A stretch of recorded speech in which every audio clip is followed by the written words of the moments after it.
Hello, friend. It's time once more for some other news. In other news, you may have seen this. I kind of doubt it. We don't pay attention to real important stuff here in the United States. At least the press doesn't. And the item that I think is of titanic importance that's probably been slipped under the rug already is that yesterday, May 23rd, Wednesday, Russia tested a super secret missile, an intercontinental ballistic missile, an ICBM to you insiders. And this test was done quite intentionally at this exact time to see if they could get a missile to go very far, very fast, very quickly, and very quietly, so as to be able to bust any potential U.S. missile defense shield in Europe. Oh! Because that's also been in other news that's been talked a lot more about in the last week, is that a official launching of the European Missile Defense Shield was announced on Monday of this week. What is that, the 20th? So we've had all kinds of missile mania happening in the news this week that's not been talked about nearly enough because, here you go, wait for it. Why am I so keyed up about it? I think I'm going to start calling it right now. We have relaunched the Cold War. I don't know how it's happened. Nobody knows why it's happening. It's almost preposterous that it is happening.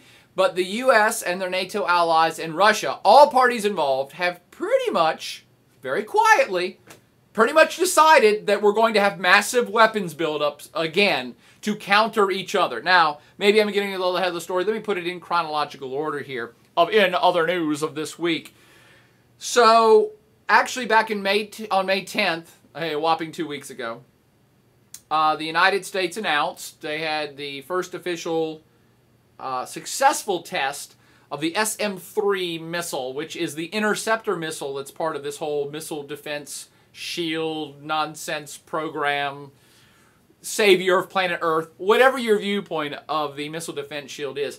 They had a successful test of the SM-3, which is going to be kind of the main ballistic missile, which will be the interceptor missile. And they did this off the coast of Hawaii, wherein they launched the missile from somewhere in the northern Pacific, and it went like 3,700 miles, and then they detected it, and they said, okay, we see it coming in. It was a dummy warhead on it, of course. And they launched it in, and then they had an interceptor missile, the SM-3, calculated where it was at, calculated its path and trajectory, and then intercepted it and knocked it out of the air. And everyone was like, yay! Missile defense is officially happening. It's real. They had, for those of you fans out there of missile defense, that you know me, I've made fun of Missile Defense Shield for years. And there's a lot of people in my class who are big fans of it. And they're like, oh no, Boyer, it works. You're wrong. It works. It's going to save humanity. And that's all fine and dandy. It may someday, but not anytime soon, not in our lifetimes. So they've had other successful tests of these missiles before, but they're pretty few and far between. And I'm getting a little ahead of myself here, but let me tell you, it ain't going to work in the real world. This particular test they did, they eliminated any other noise or frequencies or problems that could possibly happen and just focused on one missile coming in that they knew where it was coming. They knew one missile's coming, eliminated all other noise, and let the system try to track it, find it, and shoot this missile to take it out. And it worked. Everybody's like, yay. I'm like, okay, that's not how real war happens, but that's fine. Okay, we'll let that go for now. So that happened on May 10th. The Ruskies, of course, were immediately pissed, saying, we don't dig this, we don't like this. You already know, for you followers of the Plaid blog, that Vladimir Putin himself, now once again President Vladimir Putin of Russia, has been pissed off about this missile defense shield for years that the U.S. and NATO have been building and talking about building and planning to build in Eastern Europe. The United States and NATO, for their part, have said time and time again, and I do side up with them on this one, they have said time and time again, look, Russia, it's not about you. We're not building this missile defense shield to try to cage you in. This is all about Iran. I actually think that the U.S. and NATO probably do truly believe that. Russia does not believe it, has not believed it, and is not going to believe it. The Rusky viewpoint of this whole missile defense shield is that it's caging Russia in, it's encircling Russia, and it's a U.S. plot to be able to control all of planet Earth. Because you think about it, that's kind It's kind of true. I'm from the U.S. I think it's a great idea as a U.S. citizen. I'm not so sure I think it's a great idea if I was an enemy of the U.S. citizen. So the Russians say, look, if the United States perfects this technology and they can put a missile defense shield anywhere they want to on planet Earth, then pretty much they can protect themselves and all their friends, which means they have offensive capabilities edge as well. And there is some truth to that. If the U.S. could someday knock out any missile they wanted to out of the air anytime they want to, then that gives them the ability to say, we now control planet Earth. Because no one can attack us or any of our friends, but we can attack you because you don't got a missile defense shield. So you're starting to understand the Ruskies' frustration, anger, and quite frankly fear of this potential system were it ever to come into play. But let me get back to in other news. Vladimir Putin was pissed about the May 10th launch, of course, in a continual dialogue of we don't like this system, and we don't like the U.S. and NATO trying to implement this system, and we think it's targeting us. And the U.S. says, no, it's not that. But then on May 20th, and that's just, what, Sunday or Monday, the United States, at the big NATO summit that was in Chicago, all the NATO leaders were there. And strangely enough, the president of Pakistan was invited last minute too. I guess so NATO could try to kiss up to him a little bit. It did not work, but perhaps that's another in other news episode. At the big NATO summit in Chicago on Monday, they officially announced, game on. The missile defense shield in Europe is its first phase is officially launched and it's totally operational. Okay, what does that mean? They have a network of early warning satellites. I think those are pretty much all owned by the United States. And by the way, for any of you folks that are in the U.S. military or follow military and defense affairs and you know about this stuff, please hit me up. Tell me I'm wrong or tell me the pieces of equipment that I may be misquoting here. But to my knowledge, here's how the missile defense shield system is working in Europe. The United States owns shit tons of satellites. No surprise there. And a bunch of satellites networked up are the early warning detection system from space. So the U.S. has had that in place probably for a while and controls that. On top of that, that's kind of first phase, or first element. Second element is a bunch of ground-based radar across Europe, Eastern Europe in particular, but also Turkey. And ground-based radar is kind of the same thing of the satellites looking and detecting stuff, but it's on the ground. So places probably in Poland, Czech Republic, probably some over in Romania and Bulgaria. I've heard different stories that they're in different places. But ground-based radar, and probably a bunch in Germany too, because the U.S. has tremendous Army, Navy, Air Force, Marines bases in Germany and has for a long time. So Germany, Poland, Czech Republic, other parts of Eastern Europe have ground-based radar. Radar looking up at the skies for detection of any incoming missile. But the key element here is the one in Turkey.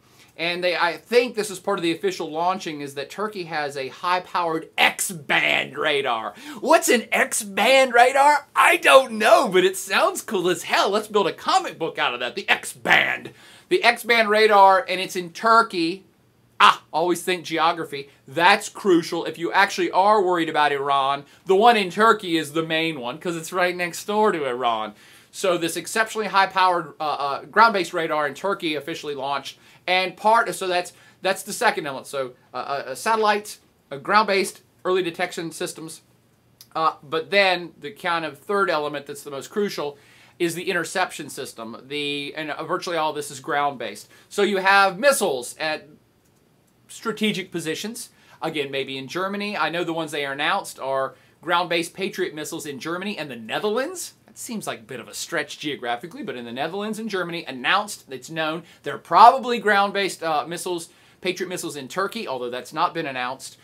And the other element that is official and out there and going to be there permanently is the USS Cole. That's right, a U.S. warship that is now patrolling the Mediterranean Sea, and it's Aegis equipped. Whatever Aegis is, go Google it, A-E-G-I-S. And it's essentially a gigantic computer with missiles attached and radar that's out there at all times. So when these networks of early warning systems that are watching the skies and watching everything, if any of these systems pick up an incoming missile, then the calculations get started, and the Aegis warship, particularly in the Med, that's the USS Cole, It's on the move down there, again, in areas that we think perhaps Saddam's going to come from, like Iran.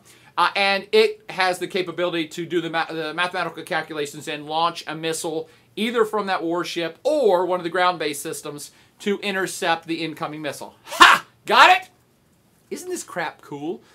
A lot of people really do think it's really cool, and billions and billions and billions of US dollars are being poured into this. I kind of think it's cool to a certain extent, but there's all kinds of repercussions that I think are relaunching a Cold War, and that's what pisses me off about it. Because now let's get to the the news story that I referenced at the top of this podcast, and that is yesterday, in no coincidence, the Ruskies came out and said, ha, by the way, we just tested a new intercontinental ballistic missile, launched from an area north of Moscow on the western side of Russia. I think from Pletsetsk. I don't know how to pronounce it. And it was launched from there, and the missile traveled basically the length of Russia, and it struck a target. It was a dummy warhead too, but struck a target in the, what is it, the Kura? I think it's a Kura mountain range in the Kamchatka Peninsula. Go look up that geography, friends. Kamchatka Peninsula is that peninsula over on eastern Russia that hangs down there north of Japan, and there ain't nothing there. It's a crazy moonscape, geographic terrain landscape that's insane. Nobody's there, though. So, great place to shoot a missile at. Anyway, the Russian missile, which is so top secret, it doesn't even have a name yet, traveled, oh gosh, what was the number? About 3,700 miles.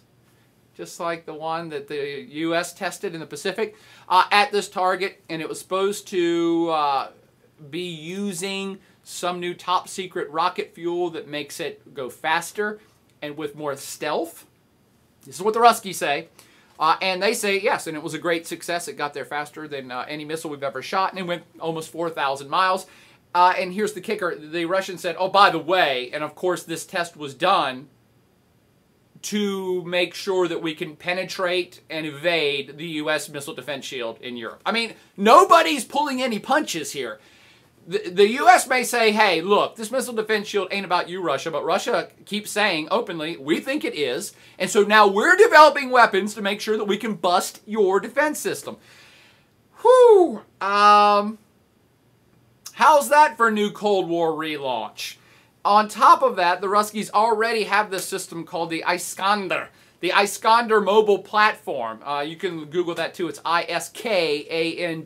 The Iskander mobile ballistic platform, or some such name, is just that. It's mobile. Think of a mobile home that has nuclear weapons on it. And so the Iskander are these great big devices that can be moved and transported all around the country, anywhere they want. They can be on the move nonstop. And they're now saying, yes, and we have these new missiles are going to be on our mobile platforms that we can move to, oh, I don't know, dig this geography. The Ruskies are already saying, guess where we're going to probably be putting these? On the Black Sea area that Russia has big naval stations at. Oh, yeah, we're probably going to put some, I don't know, in Belarus. That's pretty close to Europe, Eastern Europe, where a lot of your ground-based radar and missile defense shield stations are going to be. Over there in Poland, yeah, you go ahead. You put those in Poland and Romania and Bulgaria, because we're putting ours in the Black Sea area and in Belarus right next to yours. See how this is starting to play out? Oh, and one more fun geo fact of where Ruskies are going to put these Iskander systems with these new missiles. Kaliningrad. For those of you in my class, it always comes up. What's Kaliningrad? It's a little dink piece of Russia that's actually detached from Big Mother Russia, and it's just north of Poland. It has Baltic Sea frontage. It's actually behind the missile defense shield line.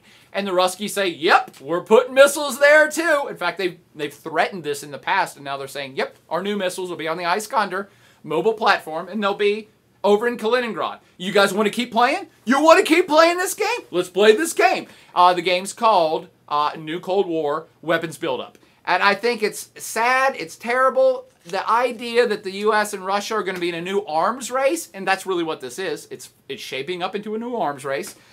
It's a joke. I mean, how can this be? The Cold War's over, dudes.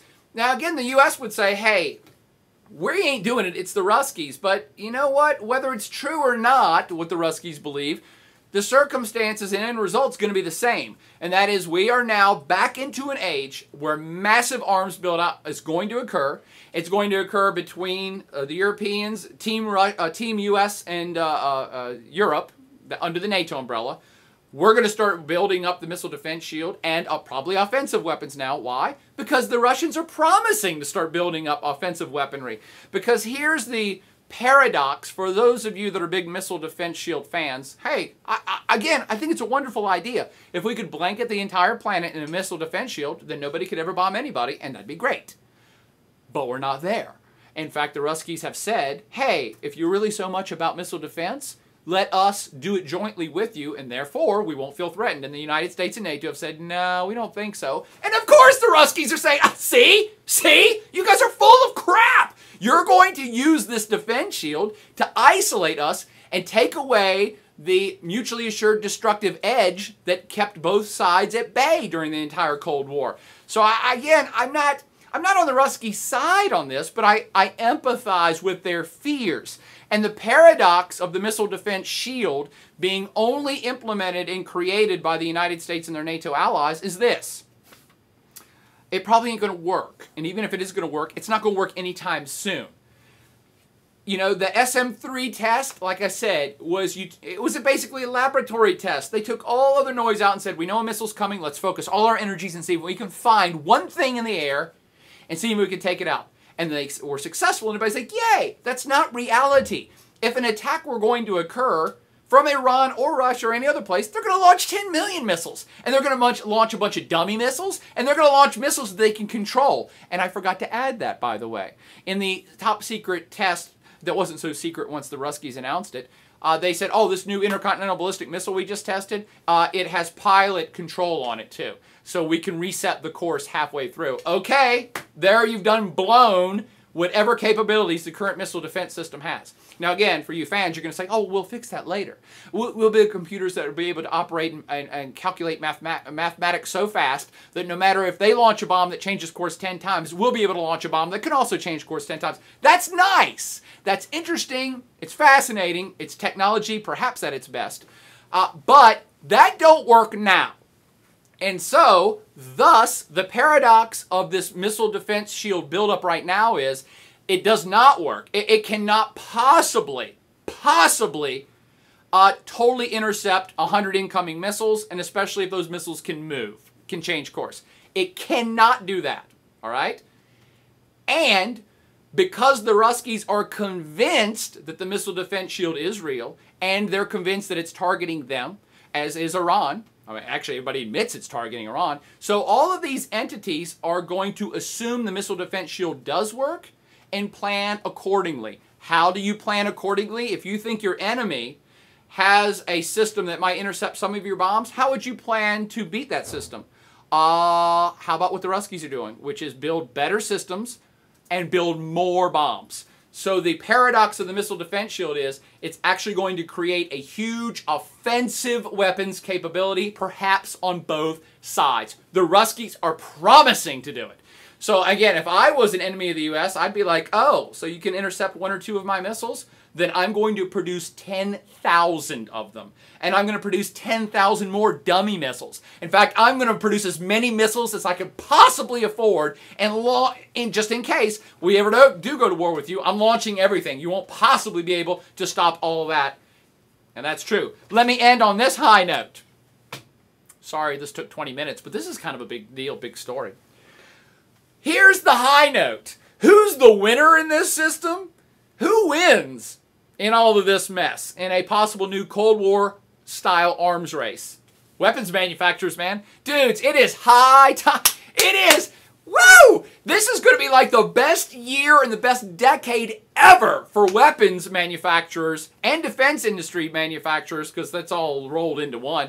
They're making money hand over fist, and the outlook is great for the future, building up new types of missile defense, and then, same company, go build rockets that can defeat the missile defense and sell everything to everybody. Both the Rusky defense industries and the American defense industries are having high times ahead. If you want to invest some money, you know where to go, because those people ain't going out of business anytime soon.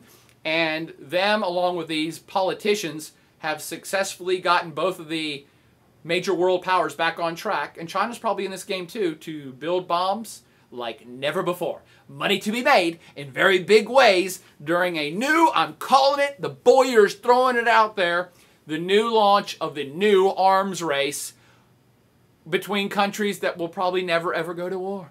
How bizarre is our world? That's all I got for now. Party on.